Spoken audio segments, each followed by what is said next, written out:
بخاری مسلم میں آپ کو حدیث ملے گی، سرور کائنات علیہ السلام کے صاحبزادے جناب ابراہیم علیہ السلام وصال فرما گئے، اور کیفیت یہ تھی کہ انہوں نے حضور کی مقدس گود میں آخری سانس لیا، داڑھی مبارک محبوب کی آنسوؤں سے بھر گئی۔ حضرت انس کہتے ہیں عرض کی یا رسول اللہ آپ بھی آنسو بہاتے ہیں؟ فرمایا میرا بیٹا گیا ہے تو آنسو نکل آئے ہیں، ورنہ میری زبان پہ وہی جاری ہے جس سے میرا رب راضی ہوتا ہے۔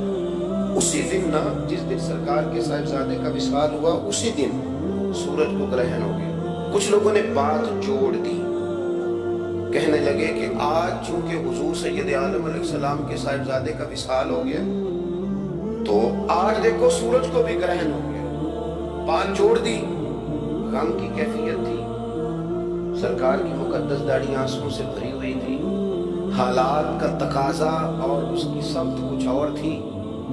حضور نے جمعے کا انتظار نہیں فرمایا، فرمایا بلاؤ لوگوں کو مسجد میں۔ لوگ جمع ہو گئے اور صحابہ فرماتے ہیں ہمارے خیال میں یہ تھا کہ یہ موقع نہیں تھا، آج نہ جہاد کے لیے حکم آنا ہے، کس مقصد کے لیے حضور نے طلب فرمایا، لیکن جب ہم گئے اتنا ضروری کام ہے نظریات کا صاف ہونا۔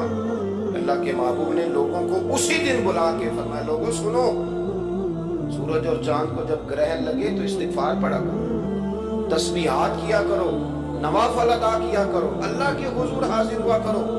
فرمایا یہ سورج اور چاند کو جب گرہن لگے تو یہ اللہ کی نشانیوں میں سے نشانی ہوتا ہے، کسی بندے کے دنیا سے جانے کا اس کے ساتھ کوئی تعلق نہیں۔ تم نے اپنے ذہن کو ٹھیک رکھنا، افکار کو ٹھیک رکھنا، کسی بھی قسم کی تم نے اوہام پرستی کا شکار نہیں، مضبوط رہیں، اٹھ باندھ کمر کیوں ڈرتا ہے، پھر دیکھ خدا کیا کرتا ہے۔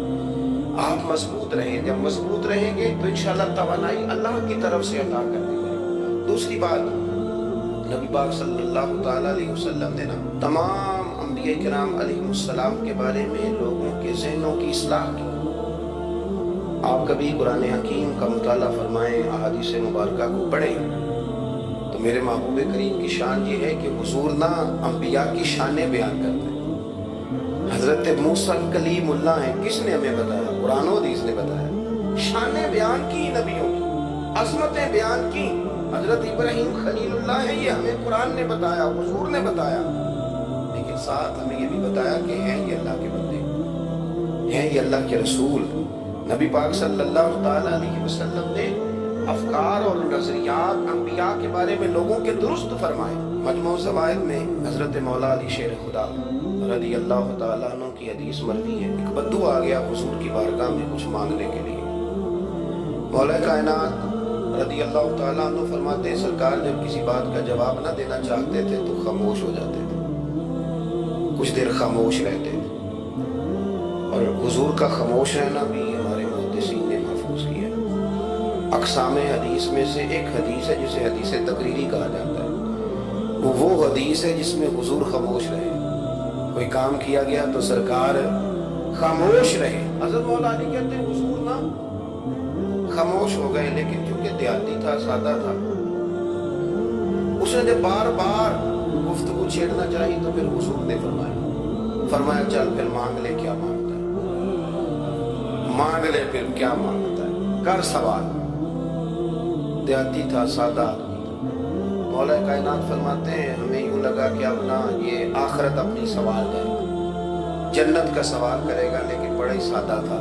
مانگنے پہ بھی آیا تو کیا مانگا، کہنے لگا یا رسول اللہ صلی اللہ علیہ وسلم میں نے سفر کرنا ہے، مجھے ایک اونٹنی عطا کر دیتے۔ حضرت سلطان باہو سے کسی نے کہا کہ بڑے لوگ مرید ہوتے ہیں تو فرمانے لگے رابطہ طالب کوئی نہیں ملے، جو ملے طالب زردہ۔ تو بہت سارے لوگ ایسے آتے ہیں جو کامل شہر کے پاس بھی آ کے کہتے ہیں دکان کوئی نہیں چلتی، یہ تو کسی سیٹ سے مشورہ کر لیتے کاروبار چلانے کا، آپ کو ٹائم بتا دیتے۔ یہ یہاں آ کے بھی آپ نے یہی سوال کیا، یہاں پہنچ کے بھی یہی سوال۔ تو نبی پاک صلی اللہ تعالیٰ علیہ وسلم سے کہنے لگا ایک اونٹ دے دیں آنے جانے کے لیے۔ حضرت علی کہتے ہیں ہمیں بڑا افسوس ہوا یار، تو آیا کہاں پہ اور تو مانگ کیا رہا ہے؟ تو بارگاہ دیکھ اور اپنا سوال دے، تو کہاں کھڑا ہے، کیا مانگ رہا ہے؟ حضور مسکرائے اور مسکرا کر کے فرمایا کہ اونٹ تجھے دیا، چل کچھ اور بھی مانگ۔ حضرت علی کہتے ہیں ہم نے کہا اب جنت مانگے گا یہ؟ تو بڑا ہی بولا تھا، کہنے لگا کہ اگر آپ کچھ اور بھی دینا چاہتے ہیں تو اونٹ پہ ڈالنے کے لیے کجاوا بھی دے دیں۔ تو حضرت مولا علی شیر خدا فرماتے ہیں میں پھر بڑا افسوس ہوا کہ یار دیکھو اتنا چانس ملا پھر کھو دیا۔ رسول کریم علیہ السلام بھی مسکرائے، اور سرور کائنات کی جو مسکراہٹ ہوتی تھی وہ نہ خوشیاں تقسیم کرتی تھی۔ اعلیٰ حضرت رحمت اللہ علیہ فرماتے ہیں جس کی تسکین سے روتے ہوئے ہنسنا، جس کی تسکین سے روتے۔ اب یہاں سوال پیدا ہوتا تھا کہ پھر اس مسکراہٹ کے لیے تو انتظار کرنا پڑتا ہوگا کہ حضور مسکرائیں تو روتے ہوئے ہنسیں، تو اگلا شعر بھی ہے اور جواب بھی ہے۔ فرمانے لگے جس کی تسکین سے روتے ہوئے ہنس پڑے اس تبسم کی عادت پہ لاکھوں سلام۔ یہ تو عادت ہے حضور کی، یہ تو عادت ہے مسکراتے رہنا۔ تو حضور بھی زیر لب مسکرائے۔ تیسری دفعہ میرے کریم نے پھر فرمایا چل مانگ لے کچھ، تجھے ایک چانس اور دیتے ہیں۔ پر مولا کائنات فرماتے ہیں بڑا ہی بولا تھا، تیسرا چانس ملا، گویا گولڈن چانس ملا، لیکن پھر بھی وہیں کا وہیں رہ گیا۔ کہنے لگا ٹھیک ہے اگر آپ کچھ اور بھی دینا چاہتے ہیں تو میرا سفر لمبا، آنے جانے کا خرچہ بھی دے دیں۔ اللہ اکبر۔ اب حضور عقائد کی بات بتانے لگے کہ رسالت کے بارے میں، معبود کے بارے میں عقیدہ کیسا ہونا چاہیے۔ حضور علیہ السلام فرمانے لگے تجھ سے تو بنی اسرائیل کی گڑیا ہی اچھی تھی۔ یا رسول اللہ صلی اللہ علیہ وسلم کون سی؟ تو حضور فرمانے لگے جناب موسیٰ علیہ السلام کو حکم ہوا ہجرت کریں، تو آپ جانے لگے، تو پھر ارشاد خداوندی ہوا کہ جہاں حضرت یوسف علیہ السلام مدفون ہے، آپ کا مزار پورا نوار ہے، اگر آپ کو جانا ہے تو پھر ان کے تابوت کو بھی آپ نکال کر کے ساتھ لے جائیں۔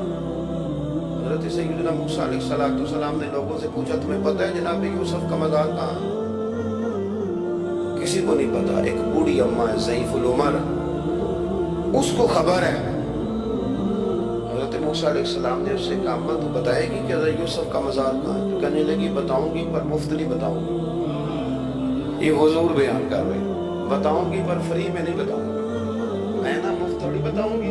فرمایا چل تو اپنی قیمت بتا بتانے کی، تو کہنے لگی میں اس شرط پہ جناب یوسف کے مزار کا پتہ بتاؤں گی کہ آپ مجھے جنت میں وہ والا گھر دیں گے جس کے پڑوسی جناب موسیٰ علیہ السلام، آپ کے پڑوس میں گھر چاہیے، تجھ سے تجھی کو مانگ کے میں نے مانگ لی ساری کائنات، وہ والا مکان چاہیے جس کے پڑوسی آپ ہوں۔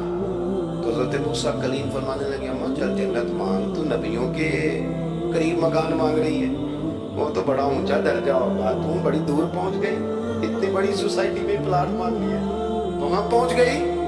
تو بوڑھی کہنے لگی ٹھیک ہے پھر اگر یہ معاملہ ہے تو پھر ختم ہو گئی بات، اگر آپ نہیں بتاتے تو جائے میں بھی نہیں پتا بتاتی۔ یا وہ اڑ گئی، ٹھہر گئی، اور اڑی بھی کس طرح، یہ بھی میرے اللہ کی توفیق، میری طلب بھی تو تیرے کرم کا صدقہ ہے، میری طلب بھی تو تیرے کرم کا صدقہ ہے، یہ پاؤں اٹھتے نہیں بلکہ یہ اٹھائے جاتے ہیں۔ تو وہ کہنے لگی میں نہیں پھر بتاتی، آپ کسی اور سے پوچھ لیں۔ جناب موسیٰ خاموش ہوئے تو ارشاد خداوندی ہوا کلیم اپنے پڑوس میں مکان دینے کا وعدہ آپ کر لیں اور مکان انہیں میں عطا کر دوں گا۔ تو حضور سید عالم صلی اللہ تعالیٰ علیہ وسلم نے اس بدو کی موجودگی میں تربیت فرمائی صحابہ کی، یہ چیزیں بھی حضور نے عطا فرمائی۔